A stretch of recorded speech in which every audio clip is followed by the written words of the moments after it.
안녕하세요. 저는 40대 초반에 주류 회사에 근무하고 있는 직장인 여성입니다.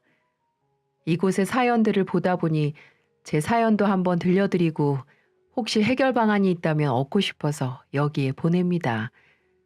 저에게는 고민거리가 하나 있어요. 세상에 시집살이 없는 집안 없다는 말이 있죠. 아무리 가족이라고 인연이 다 서로 좋게 포장을 하려고 해도 시집은 시집이라고들 하던데 저는 그 말을 바보처럼 결혼하고 나서야 알게 됐습니다. 제가 나약한 건지는 몰라도 전 이제 시어머니를 마주하면 손이 다 떨립니다. 저를 보던 그 눈빛과 시모의 목청, 그리고 손아귀 힘 때문에 말이죠. 거두절미하고 바로 본론으로 들어가겠습니다. 제가 어쩌다 벌벌 떨게 하는 시모를 만났는지, 그런 시모를 어떻게 모르고 결혼을 했는지 말이죠. 현재 남편을 만나게 된 것은 소개팅 때문이었어요. 본래 주류회사 본사에서 일하며 오랫동안 커리어를 지켜왔는데 어느 날 거래처에 아시는 분이 저와 딱 어울릴 만한 사람이 있다고 하시더군요. 첫 만남에서 남편은 참 다정한 사람으로 보였고 말도 잘 통해서 곧바로 연애를 시작해 결혼 이야기까지 나왔어요. 그런데 남편이 모아놓은 돈이 정말 하나도 없다고 하는 겁니다. 월급이 적은 회사도 아닌지라 대체 번 돈을 어디다가 다 쓴 거냐고 물었어요. 그동안 번 돈은 저축 안 하고 여태 뭐 했어? 우리 아버지가 일찍 돌아가셔서 그 뒤로 내가 우리 집안의 가장 역할을 해왔거든. 직장 생활을 오래 하며 성실하게 살아온 남편은 월급의 절반 이상을 집에 생활비로 대고 있었습니다. 심지어 남편의 동생은 몇 년 전 결혼을 하면서 결혼 자금까지 대느라 큰 돈이 나갔다고 하더군요. 사정을 몰랐던 저는 남편이 여윳돈도 없이 그나마 당장에 구할 수 있는 건 퇴직금 뿐이라는 걸 알고 놀랐습니다. 그래도 시동생이 결혼하는데 자금을 대줬으니 형이 결혼한다고 하면 조금이라도 보태지 않겠냐고 물었죠. 그런데 남편이 그러더군요. 동생이 결혼하고 사업을 하다가 그게 잘 안 됐거든. 그것 때문에 좀 많이 싸우다가 결국 이혼한 거야. 결론은 사업으로 돈을 날려서 이혼을 하기로 하고 재산 분할을 한 뒤 와이프와는 다시 보지 않는다고 하더군요. 같이 살던 집도 빼서 시어머님이 사는 본가에서 함께 지낸다는 말에 더 할 말이 없었습니다. 그런데 남편이 말하더군요. 작게라도 시작하면 괜찮을 거라고요. 오래 근무해서 퇴직금도 높게 나올 거고 저도 벌어놓은 돈이 제법 되니까 합치면 되지 않냐고 했죠. 가진 것은 없지만 결혼해서 부부가 된다면 정말 잘하겠다는 말에 시댁과 친정의 도움 없이 제 돈 그리고 남편의 퇴직금으로 전셋집을 구해 시작하기로 했죠. 하지만 그때 몰랐습니다. 이 결혼의 문제는 애초에 돈이 아니라 시모였다는 것을요. 시댁에 처음으로 인사를 드리러 간 날 시어머니는 저를 보자마자 너무나 반갑게 맞이해 주셨어요. 아유, 어서 와요. 얼마나 기다렸는지 몰라. 자, 차린 건 없지만 많이 들어요. 시어머니는 거실에 가득 한 상을 차려놓고 기다리고 있었고 남편의 동생 또한 저를 반갑게 맞이해줘서 첫인상은 아주 좋았습니다. 하지만 그 환대는 신혼여행을 다녀온 날까지가 끝이었어요. 시어머니가 보통 분이 아니란 걸 알게 된 건 결혼하고 한 달이 지나서였습니다. 신혼여행을 다녀온 뒤 다시 출근을 해서 일을 하던 어느 날 시어머니로부터 연락이 왔어요. 네가 생활비 끊으라고 했냐? 결혼하고 처음으로 듣는 날이 선 목소리에 당황했습니다. 남편이 기존에 집안에 내던 생활비를 끊고 용돈으로 대체한다고 했는데 이게 말이나 되는 소리냐고 하시더군요. 당황했지만 침착하게 말했어요. 어머니, 남편이 집안에서 가장의 위치였지만 결혼을 해서 이제 독립을 하게 됐잖아요. 생활비를 낼 게 아니라 이제 용돈을 드리는 거죠. 시어머니는 말 잘했다며 제게 따지듯이 말씀하셨어요. 아가, 너 말 잘했다. 걔가 우리 집 가장이란 걸 알면서 지금 그런 소리를 하는 거야? 기존에 남편이 보내던 생활비는 100만 원이었습니다. 하루아침에 용돈으로 40만 원만 보낸다는 게 말이 되냐며 부족하다고 하셨어요. 결혼 전 남편이 알아듣게 잘 설명을 드렸다고 했는데 그게 아닌 것 같았죠. 어머니, 이제 남편도 결혼을 해서 새로운 가정 꾸린 건데 가정에 충실하게 해 주셔야죠. 누가 하지 말라니? 너희 집안은 아버님이 계시니까 돈벌이가 넉넉하겠지만 우리 집안은 아니다. 40만 원으로는 택도 없지. 시어머니는 남의 집 가장이랑 결혼하면서 그런 것도 생각 못했냐고 말하셨고 그대로 100만 원을 보내라고 하셨어요. 저는 살다 살다 그렇게 뻔뻔하게 돈을 요구하는 사람은 처음 봤습니다. 그렇다고 같이 흥분하며 화를 냈다간 싸움이 날 것 같아서 말씀드렸죠. 어머니, 제가 다른 뜻으로 물어보는 게 아니고요. 서방님도 돈은 버시잖아요. 아닌가요? 무슨 말을 하고 싶은 거냐? 둘째가 돈도 안 벌고 집안에 얹혀 살고 있다고 생각하는 거냐? 아니요. 당연히 서방님이 돈 벌 거라는 건 알고 있죠. 그런 게 아니라 서방님도 생활비를 100만 원이나 내나요? 시어머니는 말문이 막혔고 잠시 조용해지시더니 말했어요. 본래 100만 원을 냈지만 지금은 사정이 안 좋아져서 그렇지 않다고요. 그때 알아차렸습니다. 100만 원은커녕 그 반도 내지 않고 있구나 하고 말입니다. 그러나 거기서 끝이 아니었습니다. 어머님은 한탄을 하기 시작하더군요. 너도 알잖니? 이혼해서 재산 분할한 뒤로 돈 없다는 거.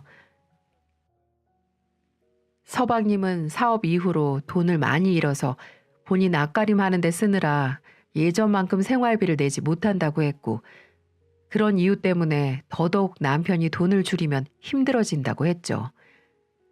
그 뒤로는 자신이 일찍이 남편을 잃고 많은 고생을 한 이야기부터 두 아들을 키우기 위해 얼마나 노력하며 큰 돈을 써왔는지 아주 긴 인생 이야기를 하시는데 참 난감하더라고요. 저희 부모님이야 계속해서 정년임에도 일을 하고 계셨지만 시어머니는 그럴 생각조차 없어 보여 돈이라도 벌라는 말씀은 절대 못 드렸죠. 그래서 좋게 좋게 말씀드렸어요. 어머니, 저희도 작게 시작하느라 전세 자금에 돈 다 돼서 생활 자금이 필요해요. 둘이 버는데 어떻게 한 명만 돈을 내서 그 돈으로 생활을 해요. 죄송해요. 이렇게 말하면서 저희 집안에서 돈을 겨우 보태줘서 이 정도로 사는 것이라고 했고 그 부분에서 할 말이 없으셨는지 더 말씀은 못 하시더군요. 결국 신세 한탄을 괜히 했다며 전화를 끊어버리셨습니다. 통화를 끝내고도 마음이 불편해 남편에게 물었어요. 용돈에 대해 제대로 말씀드리지 않았냐고요. 남편은 이미 설명을 드렸지만 어머님이 말을 듣지 않아 결국 통보하듯이 40만 원만 드리겠다 말했다 하더군요. 그렇게 말하면 어떡해. 그럼 당연히 서운해하시지. 제가 다그쳤지만 남편은 괜찮을 거라며 신경 쓰지 말라고 했어요.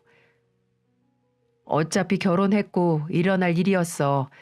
어느 정도는 예상했고 언제까지 내가 생활비를 드릴 수도 없잖아. 동생도 있는데. 남편의 말에 동감했고 이것도 결혼 생활에 있어 하나의 자리 잡아가는 과정이라고 생각했어요. 하지만 돈 문제가 더 이상 거론되지 않자 다른 문제가 눈에 보이기 시작했어요. 시어머니는 술을 좋아했는데 남편이 안부 전화를 드릴 때마다 취해 계셨어요. 남편은 항상 적당히 드시라고 누누이 말했지만 들은 척도 하지 않았죠. 같이 사는 서방님도 술을 즐겨 드셔서 매일 저녁이면 같이 소주를 몇 병은 비우는 것 같았고 그렇게 많이 드시면 안 좋은 거 아닌가 싶었지만 남편은 원래 잘 드시는 분이니까 너무 걱정 말라고 했어요. 하지만 걱정할 일이 생기고 말았습니다. 어느 날 저녁 일 끝나고 집으로 돌아왔는데 남편이 심각하게 누군가와 통화를 하고 있더군요. 표정이 안 좋아서 누군가 했더니 시어머니였어요. 술을 마시고 전화를 하신 거였죠. 이거 장가 가더니 아주 가족은 나 몰라라 하고 어머니의 한탄과 고성방가에 남편은 지금 어디시냐고 옆에 누구 없냐고 물었지만 동문서답만 돌아왔습니다. 묻는 말에는 대답도 안 하고 자기 할 말만 하셨죠. 남편은 화난 표정으로 전화를 끊어버렸고 저는 가서 살펴봐 드려야 하는 거 아니냐고 물었어요. 남편은 이렇게 매번 전화 오는 것도 받아주기 지친다며 고개를 내저었죠. 그러나 30분이 안 지나서 다시 연락이 왔고 남편이 화를 내려는 순간 들려온 목소리는 어머니가 아니었어요. 시어머니가 술을 마시던 음식점의 주인장이었죠. 아이고, 술에 취해서 일행도 버리고 갔어요. 제발 좀 가시라고 해도 안 가시네요. 저희도 이제 장사 접어야 하는데 아드님 아니세요? 좀 와서 제발 데려가세요. 주인장은 거의 우는 목소리로 말했고 남편과 저는 다급히 차를 끌고 어머니가 계신 식당으로 찾아갔습니다. 그런데 식당 근처에 도착하자마자 차에서 내리기도 전에 저 멀리 익숙한 얼굴이 보이는 겁니다. 가게 안도 아니고 밖에서요. 길바닥에서 혼자 드러누워 뭐라 노래를 부르고 있는 얼굴은 바로 시어머니였어요. 남편이랑 전 놀라서 차에서 내리자마자 달려갔고 차가운 아스팔트 바닥에 누운 어머님은 침을 질질 흘리며 정말이지 보기 힘들 정도로 얼굴이 붉어져서 노래를 부르고 있었습니다. 그런데 그 노래도 듣고 보니 노래가 아니더만요. 용호 씨, 용호 씨. 모르는 사람 이름을 그렇게 불러대길래 대체 용호 씨가 누구냐고 물으니까 주인장이 가게 밖으로 나와서 말해주더군요. 같이 있던 일행을 용호라고 부르더만 남자여서 남편인 줄 알았지 나는. 부부싸움을 해서 남편이 아내를 버리고 간 줄 알고 아들이라도 부른 거라는 주인장의 말에 남편은 화를 참으며 연신 죄송하다고 고개를 숙이며 사과했습니다. 남편은 계속해서 동네 창피하게 이게 대체 무슨 짓이냐며 얼른 일어나시라고 호통을 치며 어머님을 부축했고 저는 할 말이 없어 그저 옆에서 부축을 도와줄 뿐이었어요. 차를 끌고 시댁으로 어머님을 모셔다 드리니 자느라 전화도 못 받았던 서방님은 뒤늦게 이게 무슨 일이냐며 눈이 휘둥그레졌고 겨우 어머님을 맡기고 나왔습니다. 돌아가는 길에 남편에게 물었죠. 어머님 애인 있으시냐고요. 남편은 고개를 저었어요. 나도 몰라. 처음 듣는 이름이야. 다음 날 깨어난 어머님은 다시 남편에게 전화를 해서 미안하다고 연신 사과를 하셨어요. 남편은 화를 억누르며 용호 씨가 대체 누구냐고 물었고 어머님은 동네에 알게 된 술친구라며 별사이 아니라고 웃어 넘기셨죠. 하지만 그날의 사건으로 화가 난 남편은 어머님에게 경고했습니다. 제발 이제 술은 그만 드세요. 예? 한 번만 더 그렇게 술 먹다 길바닥에 있다고 연락 오면 저 정말 가만 안 있어요. 용돈도 끊어요. 어머님은 미안하다고 부모로서 못 볼 꼴을 보였다고 우는 소리를 내셨고 그렇게 그날의 일은 일단락 되는 듯 했어요. 하지만 어머니의 주사로 인한 사건은 그걸로 끝이 아니었습니다. 결혼 후 종종 예고도 하지 않고 집으로 찾아오시던 어머님은 전화로 나 왔다 라고 통보하시며 도어락 비번을 물으셨어요. 그때마다 전 누누이 연락을 하고 오시라고 말씀드렸습니다. 어머니, 좋게 깔끔하게 사는 모습 보여드리고 싶어서 그러는 거예요. 저희도 부부 사이에 안 보여드리고 싶은 부분이 있는걸요. 아무리 말해도 어머님은 듣지 않으셨어요. 남편이 자기 혼자 사는 집 아니고 저랑 같이 사는 집이라고 제발 연락하고 오시라 해도 어머니는 똑같은 말만 하셨죠. 아니, 내 아들 집에 내가 오겠다는데 뭐가 문제냐? 내가 와서 살림도 도와주고 반찬도 싸들고 오는데 아들은 아들이고 며느리도 딸 같으니 걱정 말라고 하셨지만 오면 잔소리만 늘어놓으시는 통에 저는 스트레스가 이만저만이 아니었어요. 집 안으로 들어오셔서는 회사에서 일하고 있는 제게 전화까지 하셔서 잔소리를 늘어놓으셨죠. 아니, 얘, 빨래가 이렇게 쌓이도록 내버려두면 어떡하냐? 설거지도 제대로 안 되어 있고 숟가락에 고춧가루가 그대로 남아있지 않나? 쓰레기통은 대체 언제 비우는 거냐? 분리수거함에 배달 용기들을 보시고는 배달 음식을 대체 얼마나 시켜 먹는 거냐며 다 지적하셨죠. 어머니, 제가 지금 일하는 중이라 통화를 길게 못해요. 일을 하니까 살림에 이렇게 소홀한 거지. 그렇게 말씀을 하고 끊으시니 정말 제 속에서 천불이 나더군요. 한 번은 퇴근해서 집에 갔는데 현관문을 열고 들어선 순간 모르는 신발이 보여서 멈칫했어요. 안으로 들어가니 남편과 어머니가 한 식탁에서 식사를 하고 있는 겁니다. 국까지 끓여서 남편의 앞에 놔주시던 어머님은 저를 보시더니 왜 이렇게 늦게 퇴근해서 애 밥도 안 차려주냐고 하시는 겁니다. 말에 뼈가 담겨 있었지만 싸움이 될까 좋게 말씀드렸어요. 일이 많아서 종종 이 시간에 끝나요, 어머니. 그때 눈을 부릅뜨시더니 저보고 쏘아 붙이시는 겁니다. 이 시간보다 더 늦게 오는 날도 있다고? 그럼 얘 밥은 안 차려주는 거냐? 전 굳어서 당황한 표정으로 남편을 보았습니다. 남편은 시어머니를 붙잡고 말리며 이야기를 했죠. 아, 엄마, 맞벌이 하는데 누가 서로 식사를 챙겨주는 게 어딨어. 각자 일찍 온 사람이 챙겨서 같이 먹을 수 있으면 먹는 거고 아니면 어쩔 수 없는 거지. 남편은 넉살 좋은 얼굴로 말했지만 시어머니는 할 말이 많다는 표정이었어요. 남편이 그만하고 드시라고 하자 다시 수저를 들고 식사를 하시더군요. 그러나 제가 안방으로 들어가 옷을 갈아입고 나오자마자 그간의 마음에 안 들었던 부분들을 쏟아내기 시작하셨어요. 난 니들이 이렇게 살 줄 알았으면 결혼 안 시켰다.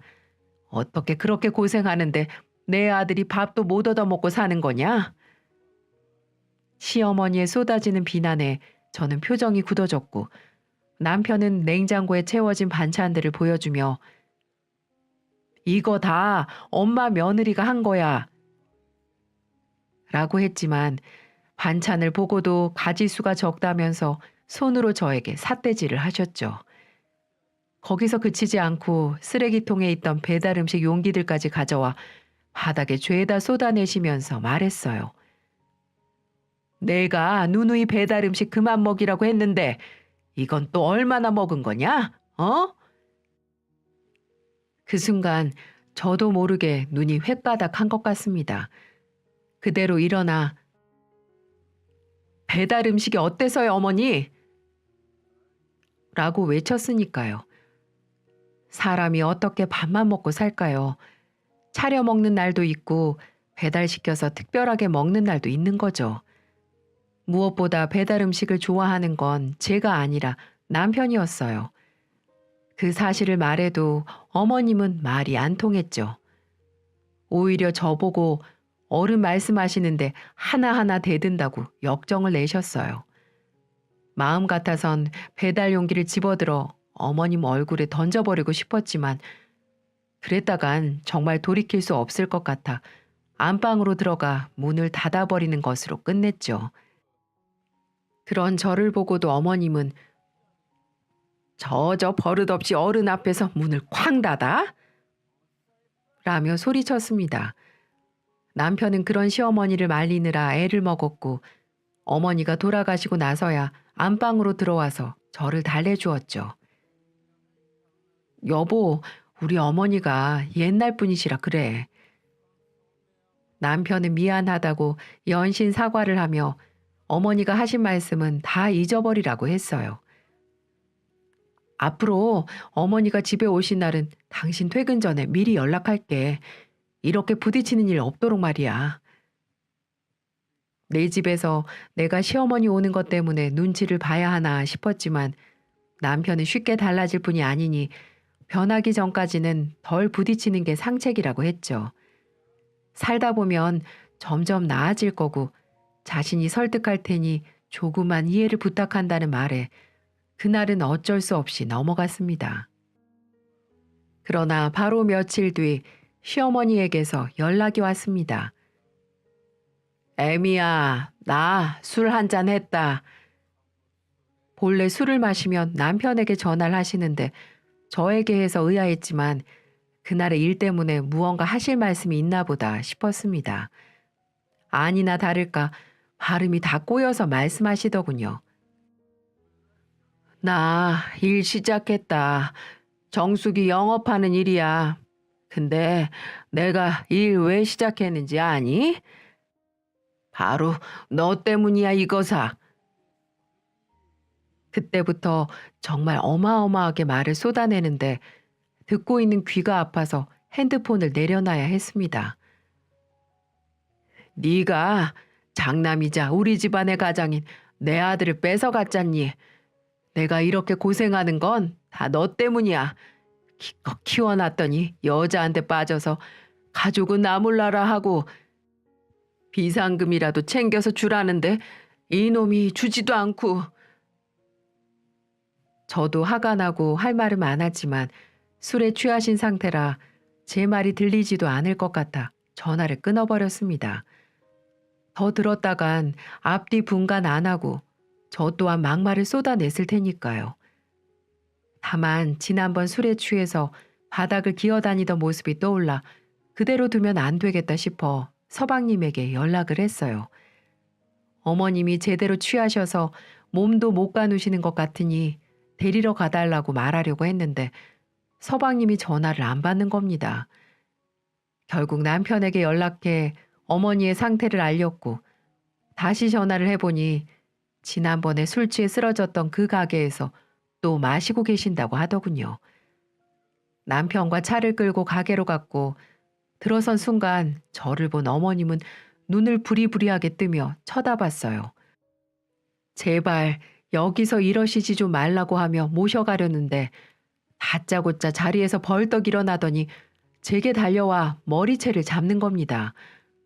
너무 순식간에 일어난 일이라 그대로 소리를 지르며 이리저리 흔드는데 정신이 나가는 줄 알았어요. 너 때문에 내가 이 말년에 이게 무슨 난리냐고. 차를 주차하고 뒤늦게 따라 들어온 남편이 놀라서 말리려 했지만 소용없었고 어머님과 같이 있던 친구들도 말렸지만 어찌나 손 아기 힘이 세던지 정신을 못 차리고 이리저리 휘둘리다 발밑에 무릎을 본 순간 그대로 구두 끝에 힘을 실어 힘껏 차버렸습니다.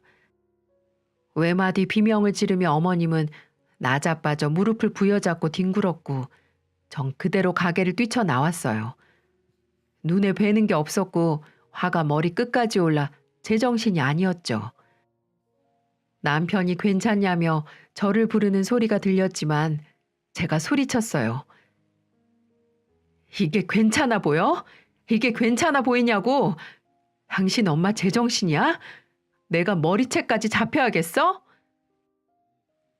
남편은 진정하라며 저를 끌어안았지만 전 너무 화가 나서 그대로 남편 차를 끌고 집으로 돌아와 버렸어요. 그날 저녁 늦게 집으로 온 남편은 연신 사과를 했고 저를 끌어안으며 이런 일을 당하게 한 자신이 나쁜 인간이라며 한탄했죠. 하지만 쉽게 용서가 되지 않았어요. 결혼해서 제가 그런 수모를 겪어야 하는 것도 믿기지 않았고요. 그날부로 일주일간 남편과 대화를 거절했고 생각할 시간을 갖자고 했습니다. 그제야 남편은 놀라서 왜 그러냐고 당황한 기색을 드러내더군요. 솔직히 정신을 차리고 나서 찾아와서 사과라도 할 줄 알았던 시모는 연락 한 통도 없고 남편만 이렇게 미안하다고 하는데 제 화가 풀릴 리가 있나요? 남편이 이대로는 피가 말린다고 어떻게 해야 용서를 해줄 거냐고 묻기에 말했습니다. 어머니가 진심으로 사과하러 오시지 않으면 더 이상 이렇게 살 수는 없어. 당신이 시댁이랑 연을 끊던가 나랑 이혼하든가 해. 이혼이란 단어에 남편은 굳어버렸습니다. 남편은 결국 시댁으로 찾아가 시모를 설득했지만 끝까지 제게 사과하러 오지 않았죠. 그런 시모에게 실망했는지 남편도 더 이상은 시댁에 가지 않겠다고 말하더군요. 그때의 사건으로 시댁과의 교류는 완전히 끊어졌어요. 1년이 지나 2년까지 시간은 이어졌고 제게 미안한 만큼 남편은 더 잘해주죠. 놀랍게도 시모가 참견을 하지 않으니 너무나 조용하고 평화로웠어요. 어이없지만 결혼하고 처음으로 제대로 된 결혼 생활을 하는 느낌이 들 정도였으니까요. 싸울 일도 없고 잔소리하는 사람도 없으니 남편과 사이는 좋아졌고 시댁에 용돈도 보내지 않아 돈은 차곡차곡 모였어요. 하지만 명절이 되어 처가에 가면 웃고 떠드는 와중에도 남편이 신경 쓰였죠. 남편에게 가족들 생각 안 나냐고 물으면 남편은 전혀 생각나지 않는다고 했습니다. 저 때문에 눈치 보는 거라면 솔직히 말해도 된다고 했는데 오히려 허탈감이 느껴진다고 했어요. 대체 무슨 허탈감인가 했더니 말하더군요. 이렇게 행복하게 살 수 있는데 그동안 싸우면서 소리치고 마음고생하며 살았던 게 너무 후회돼. 그러면서 앞으로는 우리끼리 행복하게 살자. 이게 사람 사는 것 같아. 라고 말했습니다. 가족에 대한 그리움이나 미안함이라도 있을 줄 알았나 싶었지만 남편은 오히려 자신이 그동안 집안의 할도리는 다 했으니 내 인생을 살겠다고 했어요. 아이도 낳고 남들처럼 조용하게 평화롭게 살자는 말에 전 동의했죠. 그렇게 3년이 되던 해 육아휴직으로 쉬어도 여유로울 정도의 여건이 생긴 시점이 되어 태교에 노력을 했고 너무나 귀엽고 눈에 별을 박은 듯 반짝이는 아들을 낳았습니다. 남편은 너무나 기뻐했고 자신을 똑 닮은 아들에 하루도 웃음이 끊이질 않았어요. 친정 식구들도 달려와서 아이가 너무 예쁘다며 어화둥둥했죠. 그때 3년 만에 시모로부터 연락이 왔습니다. 아이를 낳았다는 소식이 서방님을 통해 귀에 들어간 거죠. 시모는 제게 장문의 문자로 그동안의 일을 사과했어요. 구구절절 이어진 사과의 내용들이 한 페이지, 두 페이지가 넘어갔고 결국 전화를 걸어 통화를 했죠. 내가 미안했다. 내가 남편 없이 키운 아들이라 뺏기는 기분이 들어서 그랬어. 내가 그래서는 안 되는 거였는데 참 못할 짓들을 했다. 내가 생각해도 참 못난 시엠이었어. 넓은 아량으로 네가 좀 나 용서해주면 안 되겠냐? 그간의 일들을 사과하며 관계 회복을 원하는 시모에 바로 용서가 되지는 않았습니다. 누가 봐도 손주를 보고 싶어 사과하는 것이 느껴졌으니까요. 3년을 그렇게 소식도 없다가 아이가 태어났다는 말에 속보이듯 하는 사과가 무슨 의미가 있나 싶었죠. 시간이 걸릴 것 같다고 했고 당장은 얼굴 보기 힘들 것 같다고 말했어요. 시모는 제 마음을 이해한다며 강요하지 않겠다고 했죠. 그러면서 일주일 내내 문자로 좋은 글귀를 보내고 미안했던 마음과 절절한 문자를 계속해서 보내는데 옆에서 지켜보고 있던 남편이 말하더군요. 여보, 이렇게까지 하시는데 바로 좋아질 수는 없어도 얼굴은 좀 보는 게 낫지 않아? 남편의 설득에 저는 아직도 그날 머리채를 잡던 날이 떠오르고 제게 욕하던 모습이 떠올라 불편하다고 했습니다. 무엇보다 아이가 태어난 이 시기에 바로 연락 온 것도 마음에 안 든다고 했고요. 남편은 부모로서 손주 보고 싶은 건 어쩔 수 없는 거라고 했어요. 그래도 제가 내킬 때 만나면 되니 너무 스트레스 받진 말라고 하더군요.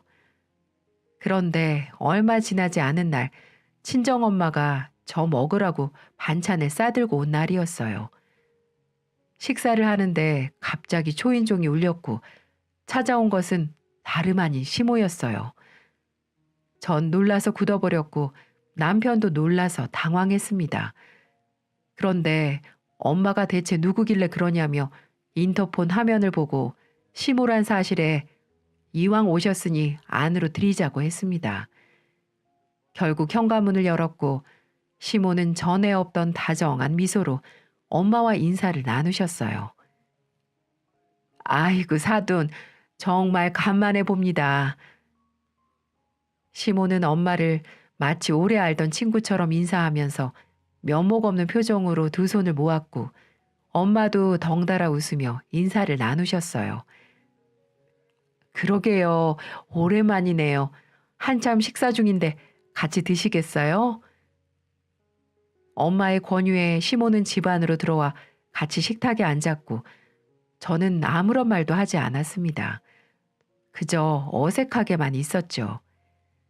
시모는 들어오자마자 아기를 보고 너무 예쁘다며 감탄을 했고 아기를 들어안아 보느라 정신이 없었습니다. 얘가 엄마 아빠를 골고루 닮았네.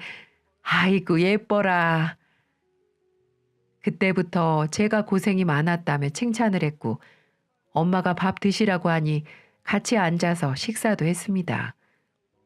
남편과 제가 말을 하지 않으니 엄마가 계속해서 시모에게 말을 걸었고 시모도 웃으며 이런저런 이야기를 두 분이서 나눴죠.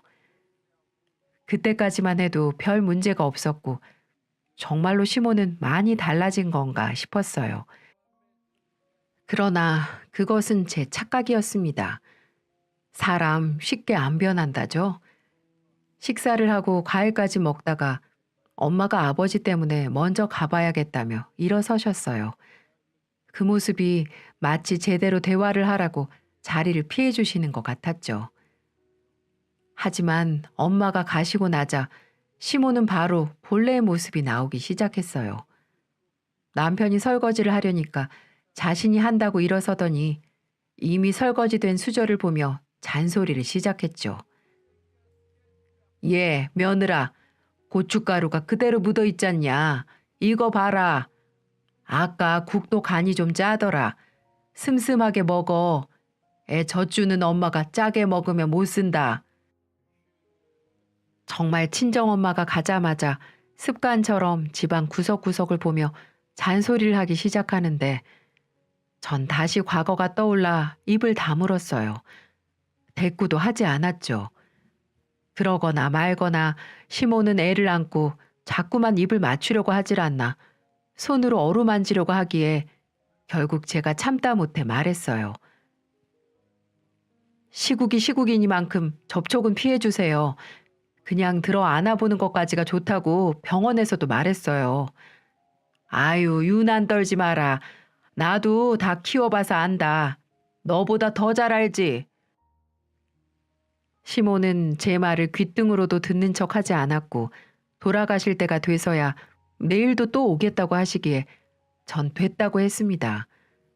제 대답에 시모의 얼굴이 굳어져서 마음 풀린 거 아니었냐고 하더군요. 아직 풀리지 않았고 시간 필요해요. 마음 같아서는 전혀 풀리지 않고 여전히 화가 난다고 말하고 싶었지만 일단은 그렇게 둘러댔습니다. 시모는 할 말은 많지만 참겠다는 표정으로 한숨을 쉬며 돌아 나갔고 그제야 남편이 이제 화를 풀 때도 되지 않았냐고 하더군요. 저렇게 노력하시는데 이만 당신도 용서해드리면 안 돼? 오셔서 계속 잔소리만 했어. 그거 듣는 동안 내 기분이 어땠는지 알아? 하나도 안 변하셨구나. 그 생각밖에 안 들었어. 그것도 우리 엄마 가시자마자 바로 그러셨어. 당신 눈에 안 보여? 제 말에 남편은 말문이 막혀서 아무 말도 못했습니다. 결국 그 뒤로 자주는 못 오셔도 일주일에 한 번은 연락을 하고 와서 손주만 보다 가셨죠. 다행인 건 남편이 미리 경고를 해서인지는 몰라도 시모의 잔소리는 일절 사라졌어요. 잔소리 자체를 안 하시고 손님처럼 오셔서 조용히 아기만 보고 가시곤 했죠. 그 후로는 시모를 신경 쓸 겨릇 없이 육아에 전념하느라 다른 생각은 하지도 않았어요. 아이를 낳고 나니 자식이 기쁨이라는 말을 이해하게 됐고 세상이 달라 보였어요. 그러다 문득 왜 부모들이 아이를 둘씩이나 낳는지 알겠더군요. 이 아이가 커서 나와 남편이 죽고 나면 혼자 남겨지는 것보다는 서로 의지할 형제 자매라도 있는 게 좋겠다고요. 제 말을 듣던 남편은 공감했고 그렇게 저희는 연년생으로 아이를 또 낳았습니다. 둘째는 너무나 아름다운 공주님이었어요. 저를 쏙 닮아서 어찌나 사랑스럽던지 눈에 넣어도 안 아프다는 게 무슨 뜻인지 알겠더라고요. 연년생이라 두 아이를 동시에 키우는 건 쉽지 않았지만 그래도 나날이 행복을 느꼈고 그대로 육아에 전념을 하다 보니 다시 돈을 벌어야겠다 싶어 복직을 했습니다. 아이들을 위해 하나라도 더 돈을 쓰려면 벌어야만 했죠. 일을 다시 시작하고 결혼 10년 차가 되니 새로운 것들이 보이더군요. 학부모라 학군도 알아보게 되고 아이들을 위해 어디에서 살아야 할지 어떻게 살아야 할지 세상을 보는 시각이 달라지기 시작했어요. 내 집 구하기가 힘든 시대임에도 어떻게든 집을 구하고 싶어졌죠. 그렇게 부동산 시장을 눈을 부릅뜨고 찾아보다 청약 조건들을 알아보게 되었습니다. 고민하며 모델하우스도 돌아다니고 땅도 둘러보곤 했습니다. 괜찮은 곳이 있어 처음으로 청약을 넣었고 놀랍게도 조건이 맞아 당첨이 됐죠. 어찌나 기쁘던지 그날 남편과 얼싸 끌어안고 춤을 추느라 정신이 없었습니다. 10년 만에 처음으로 내 집이 생긴 거였고 시간이 흘러 아파트가 완공이 돼서 입주를 하게 되자 입주 시점부터는 시세가 쭉쭉 오르기 시작하더라고요. 심지어 6개월이 지나니 무려 2배나 올랐고 정말 작게 시작한 살림에 뒤늦게 인생이 피는구나 싶었어요. 남편은 저를 만나서 자기가 이런 복을 누린다고 좋아했어요. 친정 식구들도 시모와 서방님도 모두 축하해 주었죠. 그러던 어느 날 갑자기 남편이 할 말이 있다며 조금 어두운 표정으로 손을 잡는 겁니다. 살면서 남편이 그렇게 분위기를 잡고 말하는 건 처음이라 조마조마했습니다. 혹시라도 어디 몸이 안 좋은 건가 싶었죠. 그러나 남편이 꺼낸 말은 정말 어처구니 없는 말이었어요. 내가 진짜 이런 말 안 하고 싶었는데 동생이 사업을 또 했나 봐. 시댁 이야기를 하는 순간 불안함이 엄습했어요. 근데 사업이 또 잘 안 돼서 지금 많이 힘들어해. 설마 돈을 빌려줘야 하는 건가 싶어 표정이 굳어진 순간 믿기 힘든 말을 하더군요. 어머니 집을 담보로 했대. 제정신인 건가 싶었습니다. 아무리 돈이 궁해도 돈이 급하게 필요하다고 해도 집은 건드리는 것이 아닌데 대체 어쩌려고 그런 짓을 한 거냐고 물었어요. 하지만 남편이 하려던 문제의 말은 따로 있었어요. 자기야, 정말 미안한데 그 집이 담보로 잡혀서 넘어가서 어머니가 갈 곳이 없어. 서방님은 작은 원룸을 겨우 구해서 들어갔지만 시어머니까지 살기엔 좁은 곳이라고 했습니다. 결론은 시모가 갈 곳이 없어 나앉게 생겼다는 거였죠. 갈 곳 없는 어머니를 이 집으로 모시고 같이 살아야 할 것 같다는 말에 저는 눈을 질끈 감았습니다. 아무리 왕래를 하게 됐다고 해도 사이가 좋아진 건 아니었어요. 같은 집에서 사는 건 상상조차 하기 싫었죠. 차라리 원룸이나 작은 방이라도 구해드리는 게 낫지 같이 사는 건 아니라고 했어요. 그러자 남편은 애원하듯 말하더군요. 여보, 우리 작은 방 하나 있잖아. 거기 잠깐만 내어드리자. 평생이나 오랫동안도 아니야. 잠깐만 모시고 조금 나아지면 괜찮은 집으로 들어가실 거야. 남편은 힘든 이 시기 동안 잠깐 모시자며 그래야 우리 마음도 편할 거라 해서 결국 작은 방을 잠깐 내어드리는 것으로 결론을 내렸습니다. 겨우겨우 설득한 끝에 제가 허락을 하자 남편은 웃으며 말했죠. 엄마도 성질 많이 죽으셨어. 예전 같지 않아. 당신한테 미안한 마음도 이참에 풀어주실 거야. 남편의 그 말을 믿은 제가 바보였어요. 모셔오지 말아야만 했습니다. 시모가 집으로 들어온 날 신발을 벗자마자 향한 곳은 정리해 놓은 작은 방이 아니라 저와 남편이 지내는 안방이었어요. 안방으로 들어가자마자 내 방이 여기니?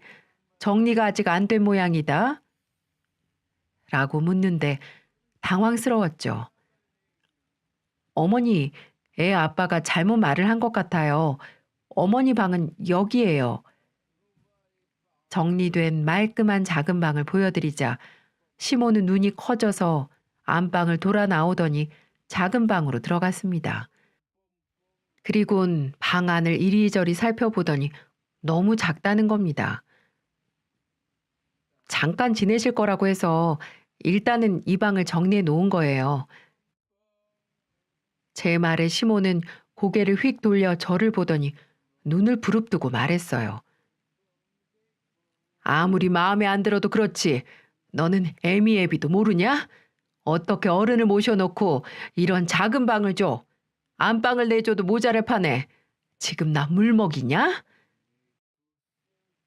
저는 다시 예전이 떠올라 가슴이 두근거리고 미칠 것 같았지만 애써 화를 삭히며 말했어요. 서방님이 사업으로 돈 날렸다면서요. 저도 어쩔 수 없이 남편이 말해서 준비한 거예요. 제가 얼마나 무거운 마음으로 결정하고 어머님을 말하는 순간 짝 하고 제 뺨에 무언가 날아들더니 고개가 휙 하고 돌아갔습니다.